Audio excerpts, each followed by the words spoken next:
to come in freely into our country from not only South America, but from all over the world, many from the Congo in Africa, Asia, all over the world, Europe, rough parts of Europe.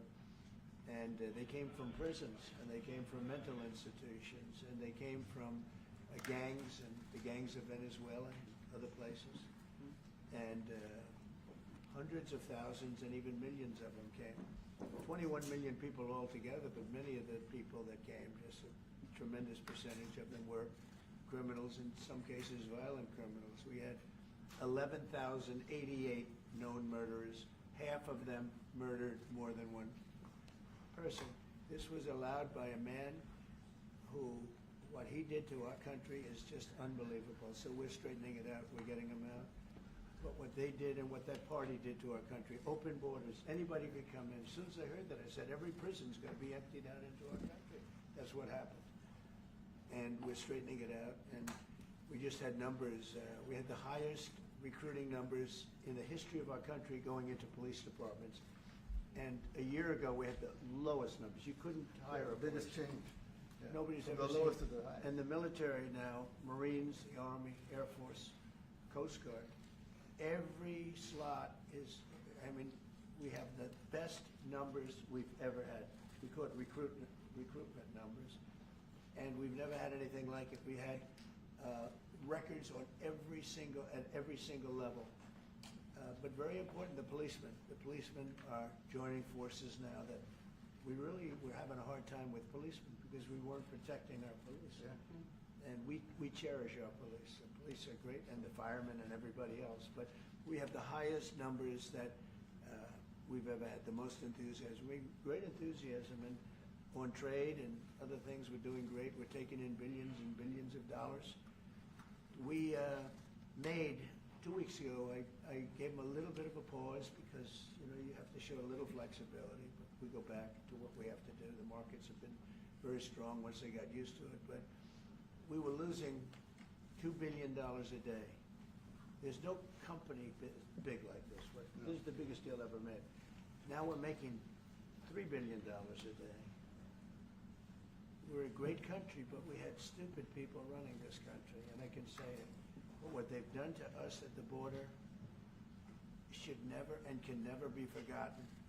It's a sin, what they did, and you are helping us out, and we appreciate it. Actually, what you're doing with the border is remarkable. It has dropped, what, 95%? It's incredible. Okay. As of this morning, 99%, 99.1% to be exact. Why are those numbers not in the media? Well, they get out with the fake news, like CNN over here doesn't want to put them out because they don't like putting out good numbers. They only like putting out because I think they hate our country, actually. Yeah, but it's a shame. You're right. Isn't that a great question? Why doesn't the media? Why don't they put out numbers? Yeah, 99%. I mean, it's crazy, right? We're doing It's great. a crazy turnaround. Christy, could you maybe say a couple of words about the border? How we're doing? It's just been absolutely phenomenal what a great leader can do. Clear direction. Our laws matter. We should only have people in our country that love us, and the Border Patrol and our ICE officers and law enforcement officers have done fantastic work. So we're proud of them. Now we just need to get the criminals and murderers and rapists and dangerous gang members and terrorist organizations out of our country. So, Mr. President Bukele, we thank you very much for your partnership. It has been wonderful for us to be able to have somewhere to send the worst of the worst and someone to partner with. And we'd like to continue that partnership because it's been a powerful message of consequences. Mr. President, you wanted people to know that there was consequences if you break our laws and harm our people and endanger families. And this is a clear consequence for the worst of the worst that we have somewhere to put them. Thank you very much. Yeah, we even had this gang member from Venezuela, one of the ones you sent, and we interviewed him just to get some information, etc. from them. And he said, oh, well, I got arrested 6 times, but they released me the 6 times, so I should be released again. And then we said, well, what's the last thing you do? And he said, well, I shot a cop in the leg, but I didn't kill him. I just shot him in the leg. And we're like, this guy was arrested 6 times here in the United States, 6 times. He was released 6 times, And in the last, no, he was released 5 times, and the last time he was sent to El Salvador, right? So he's not getting released. But the last time he shot a cop, actually, and he shot him in the leg. So these are, like you said, yeah, there's something broken. It's the liberal establishment. But they're not running things anymore in this country, and we're run by, and I don't say conservative, I don't say anything, we're run by people with great common sense. Yeah, common sense. Because it's all common sense. Yeah. It's not liberal conservative, it's common sense. Exactly. Like, do you allow men to play in women's sports? Do you allow men to box your women and box? Because I know you have a lot of boxing. That's violence. That's abuse of a violence woman. against women. It's Yeah. abuse of a woman. But we have people that fight to the death because they think men should be able to play in women's sports. And some of those sports, it wouldn't matter much, but it still matters. But some of them are very dangerous for women. Some years ago, like you said, a decade ago or so, women's rights movements were pressuring so that we enacted specific laws to avoid men abusing women. And I think those laws were great because there were a lot of men abusing women. But now some of the same people are trying to backtrack on that and actually trying to make new laws allowing men to abuse women in sports. So actually, that doesn't You do make it in sense. sports. It doesn't make sense. It's crazy. You know, they have weightlifting records, right? Yeah. A woman gets up this way, she's incredible. A guy gets up and beats her by 100 pounds. What are you going to do? A record that hadn't been broken in 18 years. You know, they put on an ounce, quarter of an ounce, eighth of an ounce for 18 years. Now they have a guy come up, ping. The whole thing is crazy. But they continue to fight. And I don't like talking about it because I want to save it for just before the next election. I said to my people, don't even talk about it because they'll change. And but I watched this morning, there was a congressman fighting to the death for men to play against women in sports. And you say to yourself, why? What are they doing, right? What are they doing? But your country's not too big in that. No, of course not. We're big in protecting women. Good. Yeah. That's right. It's a very important form of protection, too. And as you can see, most of my cabinet are women, so. That's impressive. Yeah. That's why you're And running. they're not DEI hires or anything. They They're can just be great good. at what they do, right? That's right. This is very impressive. Yeah, This no. is a first. We've had women, but we've never had 3 of them right here. That's 4 and 3 And men. look what we have. You guys feel a little bit mistreated? That's good. I like it. We've been advanced. I've been very advanced in that regard too. We have Pam, who's been so Yes, I know. fantastic. Christy. And the most powerful woman they say I anywhere. know, exactly. Rated. They're all afraid of her. Susie Wells, they say, oh, she's tough. Yeah. Most powerful woman in the world, according to magazines. What do I know? Yes. But I think she probably is. Yeah. You know, she probably is. Congratulations. And you know, Stephen, who's done such a great job. Thank you, sir. We have great He's people. very famous too. But we love working with him. He really lets them have it. Right? Yeah, exactly. There's no games. No. It's very good. He knows. Do you have any questions, please? President Trump? No, let's not start Mr. with President. CNN because they're just so Mr. President. wrong. Yeah, please. Yeah, thank you, Mr. President. You repeatedly mentioned last night that Russia's attack on Ukraine was a mistake. What is the exact mistake? And had you given Putin a deadline to actually move toward a ceasefire? The mistake was letting the war happen. If Biden were competent, and if Zelensky were competent, and I don't know that he is. We had a rough session with this guy over here. He just kept asking for more and more. That war should have never been allowed to happen. That war, I went 4 years and Putin wouldn't even bring it up. And as soon as the election was rigged and I wasn't here, that war started. There was no way that war should have been allowed to happen. And Biden should have stopped it. And you take a look at Putin. I'm not saying anybody's an angel. But I will tell you, I went 4 years and it wasn't even a question. He would never, and I told him, don't do it. You're not going to do it. And it was the apple of his eye, but there was no way that he would have done it. All you had to do is lower oil prices. If you lowered oil prices, Biden kept the prices so high because he made it impossible to get it.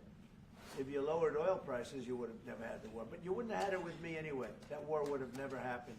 And I think it's a great abuse. So now what do? You get a country where 25% of its land is gone, and the best locations, where millions of people are killed. You know, you haven't reported accurately the death. And this was Biden's war, and I'm trying to stop it. And I think we're going to do a good job. I hope we're going to do it. They lose 2,500 young people a week, think on average. Now they're Russians and they're Ukrainians, but it's 2,000. We don't care. It's like whatever it is. They're not from your country. They're not from mine. But I want to stop it. 2,500. It's a killing field. It's like the Civil War. You take a look. I look at the satellite pictures. This should not be happening in our time. Of course, our time can be pretty violent, as we know. But that's a war that should have never been allowed to start. And Biden could have stopped it, and Zelensky could have stopped it, and Putin should have never started it. Everybody's to blame. Have you spoken to President Zelensky, sir, about his offer to purchase more Patriot missile batteries? Oh, I don't know. He's always looking to purchase missiles, you know. He's against, listen, when you start a war, you got to know that you can win the war, right? You don't start a war against somebody that's 20 times your size and then hope that people give you some missiles.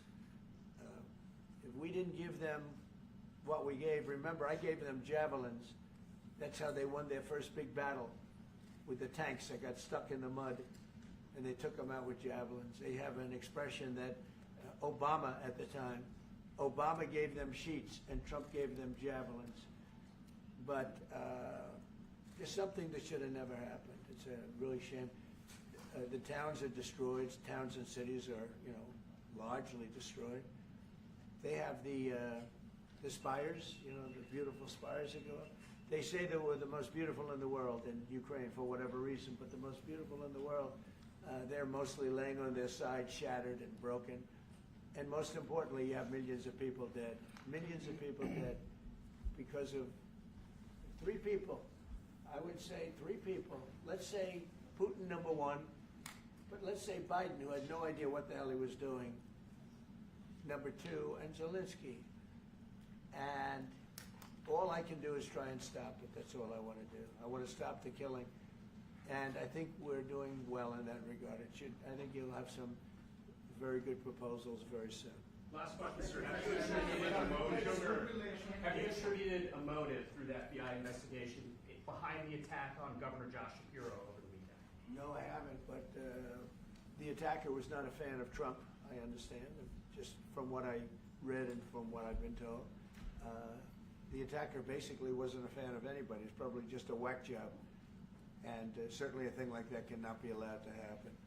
So good relation with President Bukele, the best guarantee that this time you won't terminate the temporary I have protected a status great relationship with this nationals man. of El Salvador? I have the best relationship with him. We've known each other. I've known him since he was a very young man, as I said, very, very young. And I was impressed. I said, look at this guy is, in fact, you sort of look like a teenager. You look like a teenager. I said, what kind of a country is this? He grew up well in the last 5 years. Do you support the extension for nationals of El Salvador under I temporary support protected him. status? Do you plan to ask Presidente Bukele. Let's hear the question from this very low-rated anchor at CB. Thank you, at President. Presidente Do you Bukele. plan to ask President Low Bukele rated. to help return the man who your administration says was mistakenly Which one is that? deported? The man who was mistakenly deported to El Salvador? Well, let me ask Pam, would you answer that question? Sure, President. First and foremost, he was illegally in our country. He had been illegally in our country. And in 2019, 2 courts, an immigration court and an appellate immigration court, ruled that he was a member of MS-13 and he was illegally in our country. Right now, it was additional paperwork had needed to be done. That's up to El Salvador if they want to return him. That's not up to us. The Supreme Court ruled, President, that if, as El Salvador wants to return him, this is international matters, foreign affairs, if they wanted to return him, we would facilitate it, meaning provide a plane.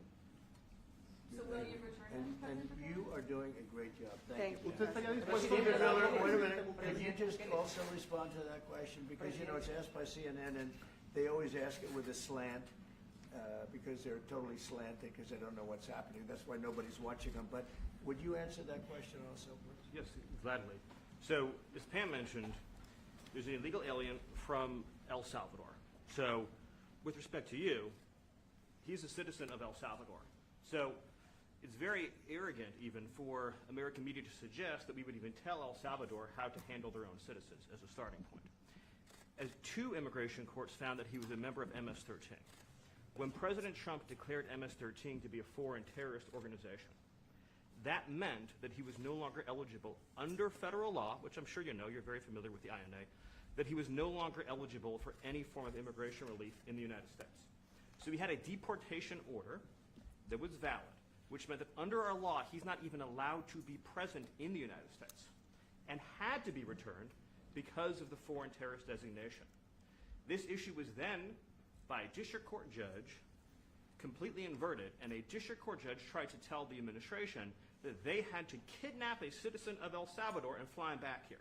That issue was raised to the Supreme Court, and the Supreme Court said the district court order was unlawful, and its main components were reversed 9-0 unanimously, stating clearly that neither Secretary of State nor the President could be compelled by anybody to forcibly retrieve a citizen of El Salvador from El Salvador, who again is a member of MS-13, which, as I'm sure you understand, rapes little girls, murders women, murders children, is engaged in the most barbaric activities in the world, and I can promise you, if he was your neighbor, you would move right away. So you don't plan But to the ask for Supreme a Court to is get asking it back? to, And Is that- what was the ruling that- in the Supreme Court, Steve? Was it 9-0? Yes, it was a 9-0 In our favor? in our favor against the district court ruling, saying that no district court has the power to compel the foreign policy function of the United States. As Pam said, the ruling solely stated that if this individual, at El Salvador's sole discretion, was sent back to our country, that we could deport him a second time. Well, No version of this legally ends up with him ever living here because he is a citizen of El Salvador. That is the president of El Salvador. Your questions about it, per the court, can only be directed to him. I asked ¿Usted lo President liberaría, Bukele, Presidente what is Bukele? can President Bukele weigh in on this? Do you plan to return him? Well, I'm suppose you're not suggesting that I smuggle a terrorist into the United States, right?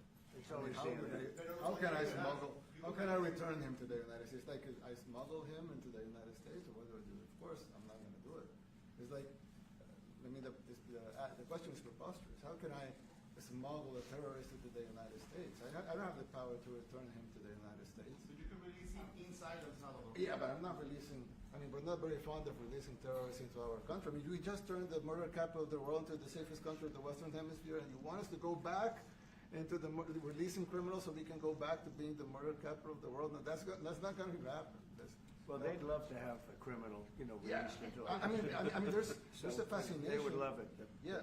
They're sick, these are sick people. Marco, do you have something to say about Yeah, I mean, Stephen Eitland, I don't understand what the confusion is. This individual is a citizen of El Salvador. He was illegally in the United States and was returned to his country. That's where you deport people, back to their country of origin, except for Venezuela that wasn't refusing to take people back, or places like that. I can tell you this, Mr. President, no, the foreign policy of the United States is conducted by the President of the United States, not by a court. And no court in the United States has a right to conduct the foreign policy of the United States. It's that simple. End of story. And that's what the Supreme Court held, by the way, to Marco's point. The Supreme Court said exactly what Marco said, that no court has the authority to compel the foreign policy function of the United States. We won a case 9-0, and people like CNN are portraying it as a loss, as usual, because they want foreign terrorists in the country who kidnap women and children. But President Trump, his policy is foreign terrorists that are here illegally get expelled from the country, which, by the way, is a 90-10 issue. Well, Mr. President, you said that if the Supreme Court said someone needed to be returned, that you would abide by that. You said that on Air Force One just a few days ago. And they said that it must be facilitated. Why don't you just say, isn't it wonderful that we're keeping criminals out of our country? Why can't you just say that? Why do you go over and over, and that's why nobody watches you anymore? You have no credibility. Please, go ahead. President Trump, thank you so much. How many illegal criminals are you planning on exporting to El Salvador? And President Bukele, how many are you willing to take from the U.S.? As many as possible. And I just asked the president, it's this massive complex that he built, jail complex. I said, can you build some more of them, please? As many as we can get out of our country that were allowed in here by incompetent Joe Biden through open borders. Open borders. You probably hear open borders and you can't even understand it because nobody can understand. Nobody smart or with common sense can understand it. So we have millions of people that should not be in this country that are dangerous. Not just people, because we have people, but we have millions of people that are murderers, drug dealers. They've been allowed to come into our country by other countries that were very smart. When they heard that this very low IQ president, and by the way, I took my cognitive exam as part of my physical exam, and I got the highest mark, and one of the doctors said, "Sir, I've never seen anybody get that kind of, that was the highest mark." I hope you're happy with that, although they haven't been bugging me too much to take a cognitive, but I did do my physical and it was released. I hope you're all happy with it. I notice there's no question, so probably you are. But the cognitive, they said to me, "Sir, would you like to take a cognitive test?" I said, "Did Biden take one?" "No." "Did anybody take one?" "No, not too many people took them." I said, what about Obama? Did he take one?" "No, he didn't take one either." I said, "Let me be the only one to take one." But I've actually taken them 3 times already. I like taking them because they're not too tough for me to take. But we had a great physical exam, so I know you're going to ask that. And the doctors who are total professionals, Walter Reed Medical Center, they're great people. And I visited a soldier that was badly wounded, incredible soldier, lost his leg, and spent a lot of time with him. I mean, great with his mother, and it was really a very great thing. They do a phenomenal job. I just want to say, Walter Reed, I was there for, 5-6 hours. You were there with me. But I took a full physical, and it came out perfecto, so that's good. She got me for a little longer. Would the U.S. be willing to pay for those facilities to be opened if new ones were going to be built? I'd do something. We'd help them out. Yeah, we help them. They're great facilities, very strong facilities, and they don't play games. I'd like to go a step further. I mean, I said it to Pam. I don't know what the laws are. We always have to obey the laws, but we also have homegrown criminals that push people into subways, that hit elderly ladies on the back of the head with a baseball bat when they're not looking, that are absolute monsters. I'd like to include them in the group of people to get them out of the country, but you'll have to be looking at the laws on that, Steve, okay? How essential is it for you guys to be locking up these prisoners? And do you think more presidents should follow suit like you guys as far as taking a hard stance on crime here in the United States? Well, I do. I think everybody has to. I mean, the president said it better than anybody. He said, you know, you have liberty and you have to have liberty, but to have liberty, not everybody is going to be good. And, you know, some are bad because they're sick. They're mentally deranged. They're bad. Why do you think and you have to take them, if you're going to have a country, you're going to have to take those people out. And we've been doing that. But this was like an unforced error, they would call it, where we had people that may hate our country, or maybe they're just stupid people. I think they're probably stupid people more so. A lot of people said they did it for the vote.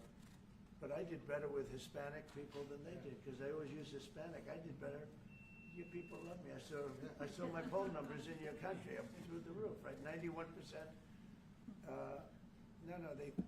Some people think they do it for the vote. But they don't have to do it for the vote. They cheat, you know, they're professional cheaters. That's about the only thing they do well. So we just have had a great relationship, and it's become bigger because of a strange thing that happened. You know, I came back. We had no war in Ukraine. We had no war we had no October 7th Middle East problem. We had nothing. We had no inflation. We didn't have the Afghanistan most embarrassing moment in the history of our country. The Afghanistan, not withdrawing, because I would have been out. You know, I had it all set to bring people out with dignity and pride. That was the worst, most embarrassing moment in the history of our country, Afghanistan. We didn't have any of that. You wouldn't have had the war with Russia, Ukraine. You wouldn't have had the Middle East problem because Iran was broke. They had no money because we had secondary sanctions on and lots of other sanctions. And now every single thing, got a problem with Iran, but I'll solve that problem. That's almost an easy one. We got to solve a war that should have never started, Ukraine and Russia, and we'll get that solved. And we have to solve problems, and we already solved inflation. You know, if you look at the numbers are incredible, actually. Stock market's up, and we're not letting other countries take advantage of this country like they have for the last 40 years. So thank you very much. You have a question, please? Yes, Mr. President, thank you so much. You scored another major investment win this morning when Nvidia pledged to build its AI supercomputer, the first time ever, right here in the United States. Thank you. That's a question I like. That's true. What is your reaction to this announcement, sir, and how will this positively benefit Americans across the country? Well, it's one of the biggest announcements you'll ever hear, because Nvidia, as you know, controls that almost the entire sector, which is one of the most important sectors in the world, between chips and semiconductors and everything else. And they're the biggest. And the other biggest we already have coming in is spending $300 billion, as you know. They announced 2 weeks ago. But Nvidia is so highly respected. And this was an announcement that a lot of people, I knew it was going to happen, but not to the extent that it happened. It's big. And the reason they did it is because of the election on November 5th and because of a thing called tariffs, as I say, the most beautiful word in the dictionary. After love, God, relationship, the press actually hit me and said, tariff is the most beautiful word in the dictionary. What about family, love, God? I got hit even on that. You understand? I said, okay. So now I say it's my 5th most favorite word because they get you on anything. But no, that Nvidia, it's one of the great companies of the world, modern, super modern companies, controls segments that nobody, you know, sort of controls the world in a sense, and they're coming in here in the biggest way with hundreds of billions of dollars. Not like millions of dollars, hundreds of billions of dollars, and I'm honored by it. And I want to thank Jensen and all of the people that we deal with. They're great people, they're brilliant people. And without tariffs, they wouldn't be doing it. Okay. Thank you very much. Yeah, Are please. you considering additional sanctions against Russia after their latest attack? And do you have an update on the rate and when you might announce Well, semiconductor I already have tariffs? sanctions on Russia. I put them there. If you remember, Nord Stream 2, that's the big pipeline that goes through Europe. I stopped it. That's Russia's pipeline, the largest pipeline, I think, in the world. Goes to Germany. And I stopped it. And when Biden came in, he approved it. And then they say, oh, I'm friendly with Russia. No. Putin said, you know, if you're my friend, I'd hate to see you when you're my enemy. I stopped the biggest economic job they ever had. I stopped it cold, right? It was dead. You know that, right? And Biden came in and he immediately approved it. What was that all about? And it's a pipeline that takes care of a lot of the needs. Now, you know, it was a very controversial thing, but I stopped it, and Biden approved it. Question? On tariffs? No, not you. Not you. Update today on potential semiconductor tariffs and potentially pharmaceuticals. What? Semiconductor tariffs and potentially pharmaceuticals. Any update on Pharmaceuticals, that? we're going to do. We don't make our own drugs, our own pharmaceuticals. We don't make our own drugs anymore. The drug companies are in Ireland and they're in lots of other places, China. And all I have to do is impose a tariff. The more, the faster they move in. The higher the tariff, it's very simple. It's inversely proportional. The higher the tariff, the faster they come. And yeah, we're going to be doing that. That's going to be like we have on cars. We have, as you know, a 25% tariff on cars. We have a 25% tariff on steel and aluminum. And that's what that category fits right now. Do you have a percentage in mind and a timeline? I have a timeline, yeah, not too distant future. We're doing it because we want to make our own drugs. We're doing it because we want to make our own steel and aluminum, lumber, other things.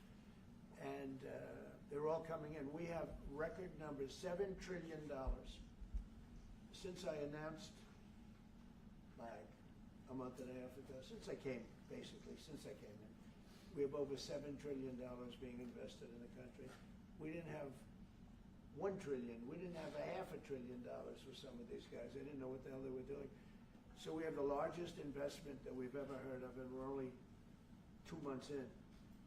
And that'll continue at levels that you've never seen before. That's what's going to happen. And even the stock market's up today. We also had, a lot of people didn't say it the way it was. We had the largest gain in the stock market in history on every single category last week. That was a nice game because we were getting a little hit because people didn't understand the power of our our country economically if you use it right. Do you have something to say on that, JD?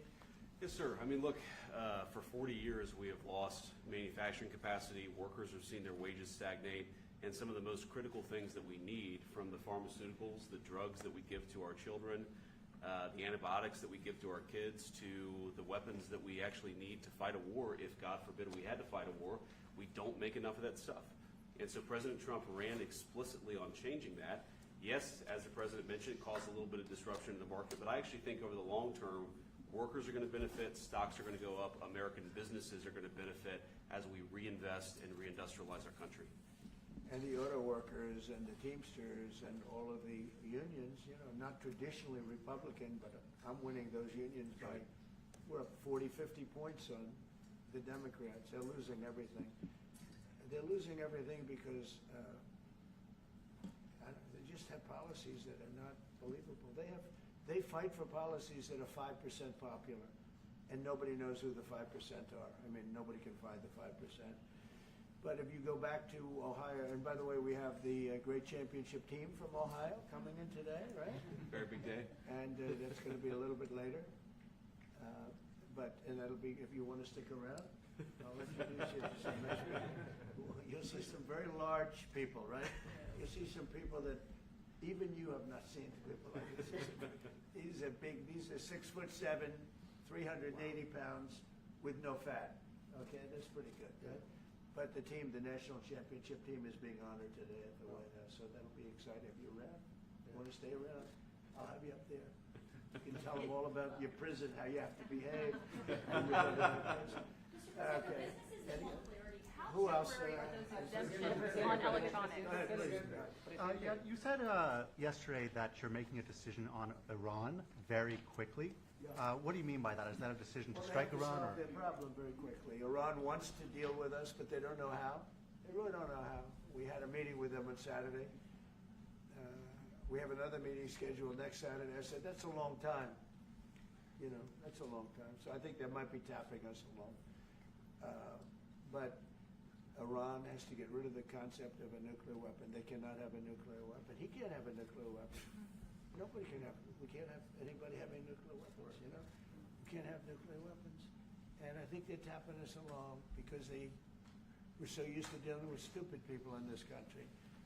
And I had Iran perfect. You had no attacks. You would have never had October 7th in Israel, the attack by Hamas, because Iran was broke. They were stone cold broke when I was president. And I don't want to do it. I want them to be a rich, great nation. The only thing is, one thing, simple. It's really simple. They can't have a nuclear weapon. And they got to go fast because they're fairly close to having one. And they're not going to have one. And if we have to do something very harsh, we'll do it. And I'm not doing it for us, I'm doing it for the world. And these are radicalized people, and they cannot have a nuclear weapon. Does that include a potential strike on Iranian nuclear facilities? Of course it does. And just a follow-up question, a clarification. You mentioned that you're open to deporting individuals that aren't foreign aliens, but are criminals, to El Salvador. Does that include potentially U.S. citizens fully naturalized American? If they're criminals and if they hit people with baseball bats over their head that happen to be 90 years old, and if they rape 87-year-old women in Coney Island, Brooklyn, yeah, that includes them. What do you think? There's a special category of person? They're as bad as anybody that comes in. We have bad ones too, and I'm all for it because we can do things with the president for less money and have great security. And we have a huge prison population. We have a huge number of prisons, and then we have the private prisons, and some are operated well, I guess, and some aren't. But he does a great job with that. We have others that we're negotiating with too. But no, if it's a homegrown criminal, I have no problem. Now, we're studying the laws right now. Pam is studying. If we can do that, that's good. And I'm talking about violent people. I'm talking about really bad people. Really bad people. Every bit as bad as the ones coming in. And I made the statement when I heard about this a long time ago now, 4 years ago. When I heard that this guy was having open borders, I said every single criminal from all over the world is going to be dumped into our country. And that's what happened. The jails of the Congo were emptied out. The jails of Venezuela were emptied out. And you know what happened? Their crime went way down. But now Venezuela has other problems. You know what the problem is? They have no money. Yeah. Because I shut off their oil and we put secondary tariffs because they're not doing what's right over there. They know what to do. We spoke to them. I spoke to them. They know what to do.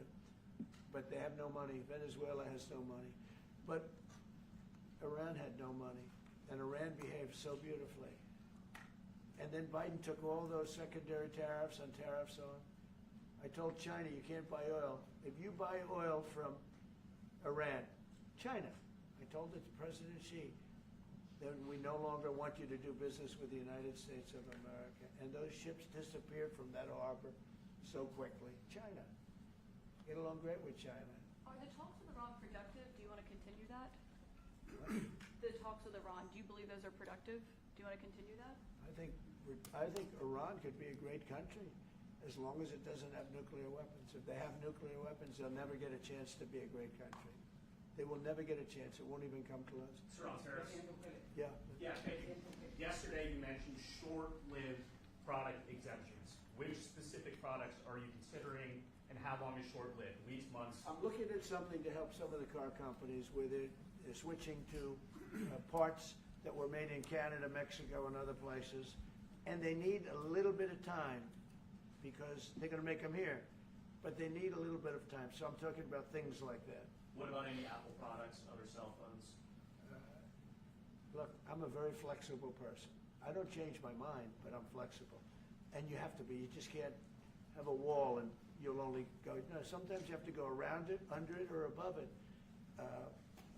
There'll be maybe things coming up. I speak to Tim Cook. I helped Tim Cook recently, and that whole business.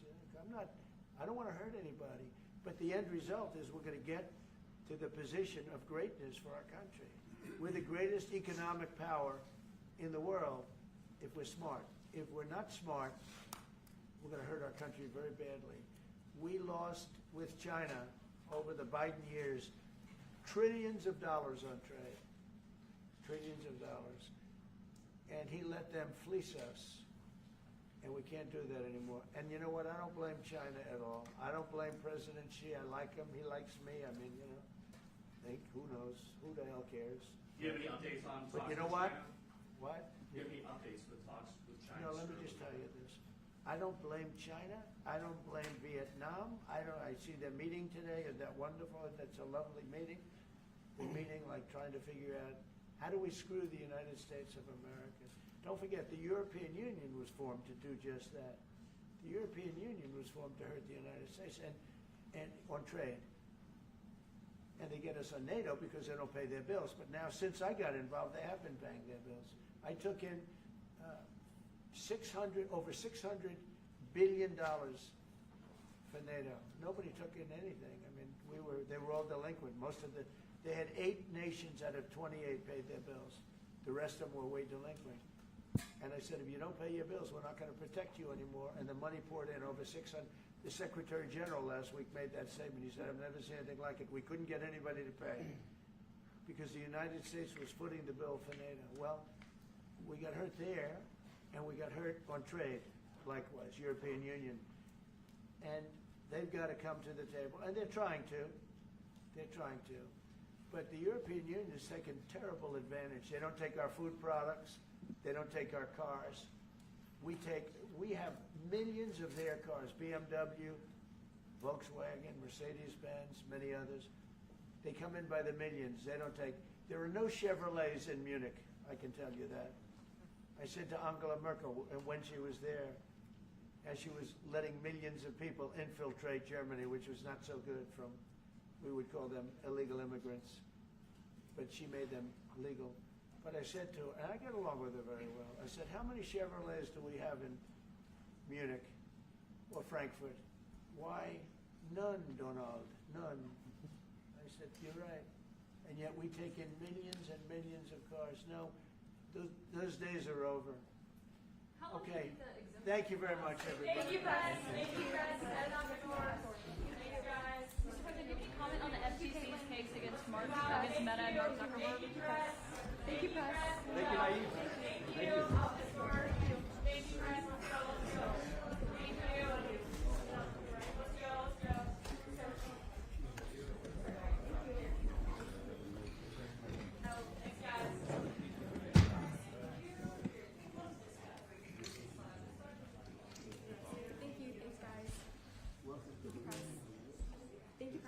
Keep coming. Keep going. Keep going. Keep going. Keep going. Thank you. Thank you.